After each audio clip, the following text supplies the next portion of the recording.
哈，酒里了，酒开了哇！人家是应该得酒的，好嘛就，没贵，该应该得酒啊。俺老板酒啥嘛啦，酒开啥嘛？酒，一包嘛。现在都没好多网络这些，这个有，哦要这里，老哈，好耶。他们啥呢？谁都路酒呢搞爆了，对对，酒。啊，包变进来喏，包变进来，大西对讲的时候变进来，啊，呀，咯，啊，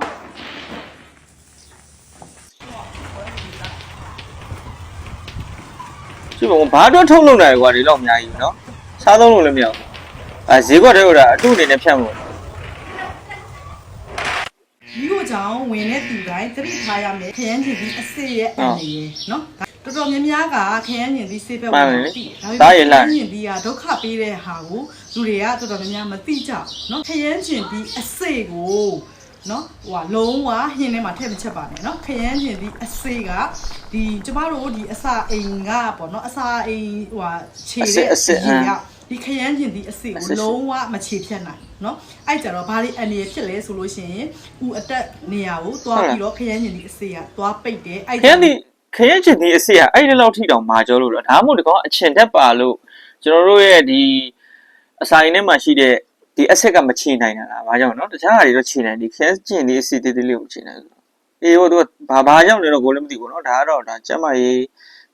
စေးပညာဓမ္မတွေမသိပါဘူးเนาะကံမကောင်းလို့ရှိရင်တော့မှဒီဥတက်တွေပေါက်ပြီးတော့အသက်အန္တရာယ်ဆုံးရှုံးတဲ့ထီဖြစ်တယ်လို့ခရမ်းချင်သည်ဟင်းချက်တဲ့ခါမှာခရမ်းချင်သည်အစေကိုသေချာလေးဖယ်ပြီးတော့ချက်စီကိုရတော့ခရမ်းချင်သည်ကျဆိုအစေပါထည့်တာ uric acid ခရမ်းချင်သည်ရဲ့အစေက uric acid ခေါက်ယောဂါเนาะဒီအမြင့်ကြိုက်ခဲတဲ့သူတွေခရမ်းချင်သည်အစေကိုလုံးဝမစားပါနဲ့เนาะဒါကuric acid ကိုပို့ပြီးတော့တက်စေတဲ့ဒါဒီဗီဒီယိုလေးကတော့ဒါမိတ်ဆွေတို့အတွက်အကျိုးရှိစီမှာပါเนาะခရမ်းချင်သည်နဲ့ပတ်သက်တဲ့အရာတွေပို့ပြီးတော့ရောင်ရမ်းခေါင်းသမားတွေခင်းကျင်ဒီမစားနဲ့ဒီဗီဒီယိုလေးကခင်းကျင်ဒီအစ်စ်မစားနဲ့ကို share ရေးလုပ်ခဲ့ဖို့မမေ့နဲ့เนาะကိုရဲ့မိတ်ဆွေအပေါင်းအသင်းတွေကဒီဝေဒနာတွေခံစားနေရတဲ့သူလေးကို share လေးနဲ့ကူညီပေးပါရှင်ဟုတ်ကဲ့ပါဒီဗီဒီယိုတော့အခွေးဗီဒီယိုလေးပေါ့နော်အခွေးဗီဒီယိုအေးအိုးမပြေဟဲ့ပြန်ကြီးခိုင်းပြုတ်ကြတာဆွဲအပေါ်တက်လက်ပါဆွဲတယ်အပေါ်တက်လို့ပြုတ်ကြတာပါရဲ့ဟဲ့哦要，过嘛别搞这，白的，欧尼吧，哎呦，那天我要，这不容易苦呢，哦，过嘛别，อันนั้นอีกข้าง要，那苗子一个，只有，这个嘞，อีกข้าง啊，那苗子有，苗有这个。对，揪了刚刚。哦，要，哎，耶了个，你喵了，我，哟，手别打跟我喂，啊，我差那种，哎，我手别打跟我喂，啊，要，我这个补的那里瓜，我补的呢，背那边我就我手别打跟我啊。Kỹ hiểu quá thôi ô đấy nó bảo đây chú mà bố vào đây thì ya rồi chào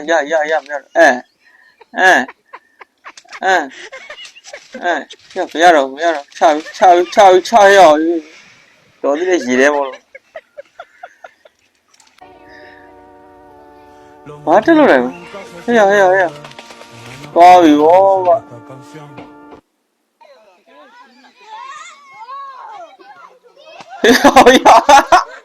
hiểu ai à chị gọi đi chế thế là chị chào tù hiểu không có là một lưu hiểu ai rồi một lâu tôi bảo gọi cái gì hiểu cảnh ấy rồi cái alo rồi mà lâu tôi bảo gọi người đó còn 有红果哦，哟，阿路又没路对嘛个，哈，下，又我讲个哟，从那度个，我得了讲个。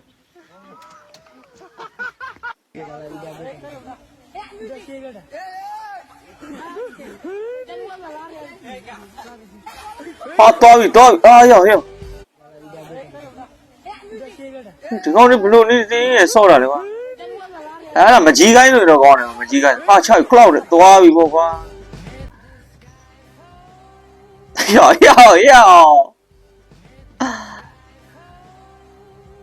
要赔钱呢，保卫钱多，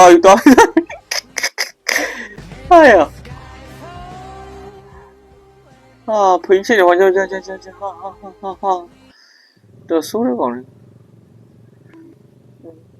加，哎呀，会红的表家啦，哎呀，这来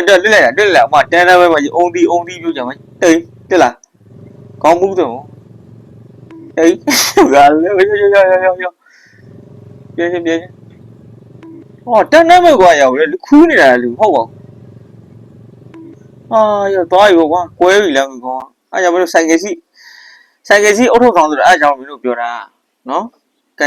ကြမ္မာကြီးကဘာမှသိတာမဟုတ်ဘူးနော်အခုလိုခေါင်းကွဲမဲ့ဖြစ်စဉ်မျိုးတွေနဲ့ကြုံတဲ့ခါမျိုးကြရင်ကိုကကာကွယ်ထားလို့ရအောင်ကျွန်တော်ဒီနေ့တစ်ဆက်ပေးခြင်းတဲ့ဗီဒီယိုလေးကတော့ဒီတော့ပါဒီထဲမှာခုနကလိုပေါ့နော်ခရမ်းချီသီးနဲ့ပတ်သက်တဲ့အရာမျိုးတွေနောက်ပြီးတော့ကြက်ဥပေါ့နော်ကြက်ဥဒီလိုကြက်ဥတွေမသိကြောက်ခရီးတွေကြတာပေါ့နော်အဲကြက်ဥတွေဈေးကွက်ထဲရောက်နိုင်တယ်သတိထားကြတချို့တွေ့ကြတယ်ဗျာတချို့ပြောကြတယ်ပေါ့နော်ဟိုကြက်ဥကိုဒီ plastic နဲ့လောက်ကြတယ်လို့တောင်ပြောကြတယ်เนาะတချို့တွေ့ဘူးတယ်ပြီကျွန်တော်တို့တွေ့ဘူးတာကျွန်တော်ကြက်ဥအထဲထဲမှာအနှစ်နှလုံးတွေ့ဘူးတယ်အဲ့ဒါအလုံးတိုင်းเนาะအလုံးတိုင်းမှာကြက်ဥကအနှစ်နှလုံးဖြစ်နေတာအဲ့ဒါကိုတိုင်းစားဦးတယ်ကိုတိုင်းဝယ်ဦးတဲ့အတွက်ဒါကိုပြပြနိုင်တာခေါင်းကကြက်ဥကိုဒီ plastic တွေပိုင်းနဲ့ထုတ်လုပ်တယ်ဆိုတာတော့ကိုယ်တော့မမြင်ဘူးကြက်ဥရဲ့အထဲထဲမှာကြက်ဥအနှစ်နှလုံးရှိတယ်ဆိုတာကိုကိုတိုင်းမြင်ဘူးတယ်เนาะအဲ့လိုပေါ့အခုခက်ကလည်းညီပညာတွေကိုအားကိုးပြီးတော့အမျိုးမျိုးတွေထွင်လာတယ်ပြုစိုက်ကြပါဘောနော်ကျွန်တော်တို့ခက်ကဗတ်ပေါင်းဆောင်ကနေအန်ဒီရည်ရှိနေတယ်အန်ဒီရည်ဆိုတာကျမ်းမာရေးအန်ဒီရည်တွေပေါ့ဗျာဟုတ်မှာကျွန်တော်တို့နေ့စဉ်စားသုံးနေတဲ့အစားအစာတွေအကုန်လုံးကလည်းဒီ chemical နဲ့သက်ဆိုင်တဲ့အရာတွေဖြစ်တဲ့အတွက်ဘလောက်ပဲကျွန်တော်တို့ကျမ်းမာရေးကိုကောင်းမွန်မနေဘလို့ပဲကျမ်းမာရေးဆောက်ရှောက်မှုတွေပဲလုပ်ကျွန်တော်နေ့စဉ်စားသုံးနေရတဲ့အရာတွေစားသုံးနေရတဲ့အရာတွေထိတွေ့နေရတဲ့အရာတွေအားလုံးက chemical နဲ့ဆိုင်တဲ့အရာတွေဖြစ်တဲ့အတွက်နော်ကျွန်တော်တို့တွေဒီကျမ်းမာရေးအရာတွေကတော့ဖြစ်နေမှာပေါ့နော်အရင်ခေတ်ကလူတွေကတော့ရှင်းနေဗျာနော်တဘာဝနဲ့ဆက်ညီပြီးတော့နေထိုင်တာစားသောက်တာတွေကျွန်တော်မတွေ့ရဘူးဗျာဒါကြောင့်လဲဆိုရင်ရင်ခက်ကလူတွေကိုကျွန်တော်ဒီစဉ်းစားမိရသလောက်ပေါ့နော်ပြန်ပြီးတော့သူတို့ပြန်ပြီးလေ့လာမိရသလောက်သူတို့ထမင်းချက်တာပါစားတောက်ရည်တောက်တာအစုံနေတာထိုင်တာအကုန်လုံးကတဘာဝနဲ့လွတ်တာမှမရှိတာဗျာကျွန်တော်တို့ဒီထမင်းဟင်းတွေချက်မယ်ဆိုရင်လည်းမြေဦးနဲ့เนาะအဲဒီကြောင့်မလို့ကျွန်တော်တို့လူကြီးတော့ပြောသေးတယ်လေဆလာမုန်းနဲ့ချက်မတီးရဘူးဟိုကကြားကြိုက်တဲ့ဆိုတာအဲ့လိုတွေပေါ့နော်ဒဲဟုတ်ဖုန်းတစ်ခုတီးလိုက်တဲ့ခံမျိုးကြရင်ဒါကြီးကွဲသွားနိုင်တယ်ပေါ့နော်ကွဲသွားနိုင်တဲ့ဝယ်ရချားတာဒီပတ်စံတွေကုန်တယ်လှုပ်ရှုပ်တယ်ပေါ့နော်အဲ့လိုတွေရှိတယ်နောက်ပြီးတော့ဒီစားတာတောက်တာကလည်းဒီလိုပေါ့နော်ပကံတွေပါတယ်သူလည်းသိတယ်မလားအရင်တုန်းကကျွန်တော်တို့ဒီတစ်သားတွေယွန်းတွေဒီဝါးတွေဒါတွေနဲ့လောက်ကြတာဗျာ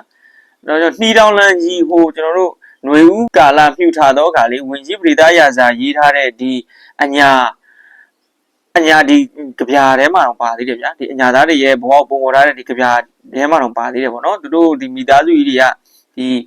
နှီးတောင်းလန်းပေါ့နှီးတွေနဲ့ရက်လုပ်ထားတဲ့အရာကိုဒေါင်းလန်းလို့ခေါ်တာအဲ့ဒီထဲမှာသူထမင်းတွေဟင်းတွေထည့်တယ်မိသားစုတွေဝိုင်းဖွဲ့ပြီးစားကြတယ်ပေါ့နော်အဲ့လိုလေးတော့ပါတယ်ဗျာဒါအဲ့ဒီခေတ်လောက်ထိဝင်ကြီးပရိသရာဇာခေတ်ထိလောက်ထိကကျွန်တော်တို့တွေဒီတဘာဝတွေနဲ့ပေါ့နော်ရင်းနှီးနေတာတဘာဝတွေနဲ့လောက်ကင်နေတာတွေ့ရသေးတယ်ပေါ့နော်အရင်ငွေလေးတွေ့ရသေးတယ်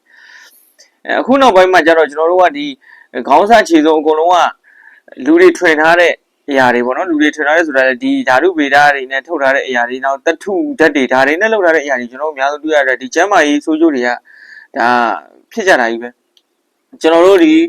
အစားအသောက်တွေကိုလည်း plastic တွေနဲ့ထုတ်ပိုးကြတယ်ဗျာအဲ့ဒီကနေပေါ့နော်ကျွန်တော်ဒီနေရောင်ကြီးကနေထုတ်လွှင့်လိုက်တဲ့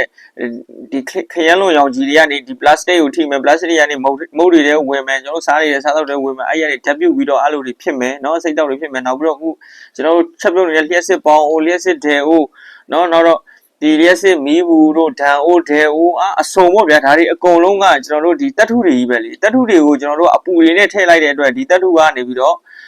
့ပြောမှဆိုရင်သူဓာတ်တွေထွက်မှာပေါ့နော်ဒီတပ်ထုဓာတ်တွေထွက်တယ်အဲ့ဒီကနေအစိတ်တောက်တွေထွက်တယ်ကျွန်တော်တို့ခန္ဓာကိုယ်နဲ့နှစ်ရှည်များစွာပေါ့နော်နှစ်ပေါင်းများစွာကြာအောင်ဒါတွေကိုစားတောက်နေရတယ်အသုံးပြုနေရတာဖြစ်တဲ့အတွက်ကျွန်တော်တို့မှကျမ်းမာရေးဆိုးကျိုးတွေမခံစားရင်ဘယ်လိုဒီကျမ်းမာရေးဆိုးကျိုးခံစားမှာပေါ့နော်နောက်တော့အစားတောက်တွေရပါအစားဒီကျမ်းမာရေးနဲ့လူကင်းတဲ့အရာတွေဆိုတာမတွေ့ရဘူးပေါ့ organic တွေဆိုတာမတွေ့ရဘူးအရင်ခေတ်ကလူတွေကနေတာထိုင်တာအမှစား organic တွေလေဘာလဲဆိုတော့ကိုယ့်အိမ်မှာကိုနေတယ်အိမ်တွေပါတွေစောင့်နေကြတယ်ဆိုရင်တော့ဓနိမိုးနော်နောက်ပြင်ခင်းဝါကာဝါခင်းအဲ့လိုတွေနဲ့နေကြတယ်နော်နောက်ဒီဖနက်တွေပါတွေလှုပ်တယ်ဆိုရင်တော့မှသူတို့ဒီဟိုတဘာဝကနေထွက်တဲ့အရာတွေနဲ့လောက်ကြတယ်ဗျာဟုတ်တယ်နော်ဟိုအဝတ်တွေပါတွေလောက်မယ်ဆိုရင်လည်းဒီဝါချီမြင်တို့တခြားဒီဝါကုန်းတို့နော်နောက်တခြားဒီတလိမ့်ဆန်တွေရတဲ့အရာမျိုးတွေနဲ့ပေါ့နော်ဒီတဘာဝတွေနဲ့အများကြီးလက်ဘောတနည်းတွေရှိကြတယ်ကျွန်တော်တို့ဒါကြောင့်လည်းသူတို့တွေတက်တက်စီတွေပေါ့နော်တက်100ကျော်150နေကြရတာလေဟုတ်တယ်မလားကျွန်တော်အခုနောက်ပိုင်းကျွန်တော်တို့လူအသက်အရွယ်ထိတောင်မှဇကြောတက်တာတို့ခေါင်းကိုက်ဖင်ကိုက်သွေးပေါ်အတက်အကျလေငန်းတွေဒါစုံနေတာပဲနော်အဓိကဘာလဲဆိုတားကြီးတိုးတက်လာတယ်တားကြီးတိုးတက်လာလူတွေကတားကြီးကိုတက်တာတွေလိုက်လာတယ်ဟုတ်တော့လေဟုတ်တယ်လေလူတွေကဘာလဲဘာကြောင့်လဲဆိုရင်အလုပ်တွေအများကြီးလုပ်ကြရတဲ့အတွက်ဒီစားရတောက်တာအတွက်ကိုအချိန်မပေးနိုင်ဘူးအချိန်မပေးနိုင်တာဖြစ်တဲ့အတွက်ဒီကောင်းကိုလူတယောက်ကြည့်နေကြမလို့တော့အောင်ဗျာအခုကလည်းပညာတွေဤပညာတွေထုံးကားနေတဲ့ခါမျိုးကြတော့ကျွန်တော်တို့ဒီထမိန်ပေါင်းလို့ဘာလို့ဆိုခလုတ်လေးနှိပ်ထားလိုက်ရင်ချာလူတယောက်ချာလို့လုပ်နေလို့ရတယ်နော်ဒါတွေအားလုံးအဆင်ပြေပေမဲ့အဓိကကျွန်တော်တို့ကျမ်းမာရေးမကောင်းဘူးဆိုရင်လူတယောက်ကဘာမှလုပ်လို့မရဘူးဗျကျမ်းမာရေးထူကောင်းမှုလိုအပ်တယ်ပေါ့နော်ဒါကြောင့်တစ်ခါလေကြာရင်ကျွန်တော်ဒီဤပညာကြီးတွေတို့ခစ်တစ်တာမှီးလာတဲ့အရာမျိုးတွေကိုဟိုအရင်ခေတ်နဲ့ပေါ့နော်အရင်ခေတ်လူတွေရဲ့နေထိုင်မှုနဲ့ပြန်ပြီးတွေးလိုက်တဲ့ခါမျိုးကြာရင်တိတ်ပြီးတော့သဘောဘဝင်မကြဘူးဗျာနော်ကျွန်တော်အနေနဲ့ပေါ့ဘာလို့လဲဆိုတော့ဒီအရာကြီးတွေဒါတိုးတက်လာတာမှန်ပေမဲ့တစ်ဖက်မှာကြည့်မယ်ဆိုကျွန်တော်တို့လူသားတွေပေါ့နော်ဒီလူသားတွေတောတောင်တွေနောက်တခြားတလိမ့်ဆန်လေးတွေအများကြီးဆိုးကျိုးတွေဖြစ်တယ်ဗျာနော်အများကြီးဆိုးကျိုးတွေဖြစ်တယ်ကျွန်တော်တို့ဟိုးရင်တော့ဆိုရင်ဗျာကျွန်တော်ဒီတိုင်းစားတောက်နေရတဲ့ဆန်စပါးဆိုရင်အရင်တော့ဆိုရင်လူကြီးတွေကနေဒီကြိတ်ဆုံကြီးတွေထည့်ပြီးတော့မောင်းနေထောင်းကြတယ်ပေါ့နော်အဲ့လိုတွေလုပ်ကြအခုနောက်ပိုင်းကျတော့ဒီဆန်ကြိတ်ဆက်တွေပေါ်လာတဲ့ခါမျိုးကျတော့ဒီဖွဲကုန်တွေဖွဲငွေတွေအားဆက်တွေအများကြီးပဲပေါ့နော်အဲ့လိုဆိုးကျိုးတွေအများကြီးဖြစ်တာကိုတွေ့ရတယ်ပေါ့နော်ခင်မိလာတာကောင်းလားဆိုကျွန်တော်ကောင်းတော့ကောင်းပါလေကျွန်တော်တက်တာလာတယ်ပေါ့နော်လူသားတွေတက်တာလာတယ်ဒါပေမဲ့ကျမ်းမာရေးရှုထောင့်ကနေကြည့်မယ်ဆိုရင်တော့တအားကြီးကိုကျွန်တော်တို့တွေထိခိုက်တယ်ပေါ့နော်အဲ့ဒီအတွက်ကျွန်တော်လေးလာသလောက်ကျွန်တော်ပတ်ဝန်းကျင်မှာအဲ့လိုပေါ့နော်ကျမ်းမာရေးဆိုးကျိုးတွေအများကြီးဖြစ်နေတာကိုတွေ့ရတယ်တယောက်ကြည့်လဲကင်ဆာနောက်ပြီးတော့ဗျာငငယ်ရွယ်တွေနဲ့လေဖြတ်တယ်ချီမတန်လက်မတန်တွေဖြစ်တယ်လေတွေဖြတ်တယ်အုံလုံးသေးကြောတွေပြတ်ကြတယ်နောက်နှလုံးသေးကြောချင်းတွေဖြစ်ကြမျိုးတွေဖြစ်ကြတယ်ပေါ့နော်အဲ့လိုတွေဖြစ်ကြတယ်ကျွန်တော်ဘာလို့လဲဆိုတော့ကျွန်တော်နေ့စဉ်စားတောက်နေရတဲ့အသီးရွက်တွေကလည်းဒီတိုင်းပဲလေဓာတုဆေးဝါးတွေလည်းလွတ်တာမဟုတ်ဘူးဟိုဒီလိုနေ့ဝယ်လာတဲ့မနက်ဖာဆိုရင်ဒီကောင်တွေရီရွယ်ကုန်ပြီနော်နောက်ပြီးတော့ဓာတွေကိုလည်းရေစင်အောင်တည်တည်ချာချာစားရည်တွေပိုင်းနဲ့ဆင်ပြီးဆေးရတာတွေရှိတယ်ကျွန်တော်တို့ပတ်ဝန်းကျင်ကဘယ်အရာမှကိုကျွန်တော်တို့ဒီ organic တွေဆိုတာမရတော့ဘူးဒါကြောင့်လဲကျွန်တော်တို့တွေအချိန်တိုင်းမီညံရည်တွေဖွံ့ဖြိုးကြတယ်အဲ့ဒီအတွက်ညံရည်တွေဖွံ့ဖြိုးတဲ့အလျောက်အရွယ်မတိုင်းမီဒီယူသားမွေးတွေဖြစ်ကြတယ်အဓိကတော့ဒါညံရည်ဖွံ့ဖြိုးလို့ပေါ့နော်ညံရည်တွေဖွံ့ဖြိုးကြလို့အဲ့လိုပေါ့အဓိကတော့ညံရည်ဖွံ့ဖြိုးဆိုဘာကြောင့်လဲကျွန်တော်နေ့စဉ်စားတောက်နေရတဲ့အရာတွေထိတွေ့နေရတဲ့အရာဒါတွေကြောင့်ပေါ့နော်အဓိက chemical တွေများလာ chemical ဓာတ်တွေများလာတာပေါ့နော်ဘာကြောင့်လဲဆိုရင်ဗျာကျွန်တော်တို့ဟိုးရင်တော့ဆိုအုံးမိတွေစိုက်ပြီးဆိုရင်5-10နှစ်တောင်မှအုံးသီးမစားသေးဘူးအခုဆိုရင်6လအုံးလို့အဲ့လိုတွေဟာနော်မျိုးတွေကြောက်ဖို့ကောင်းတယ်နော်ဖြည်းဖြည်းနဲ့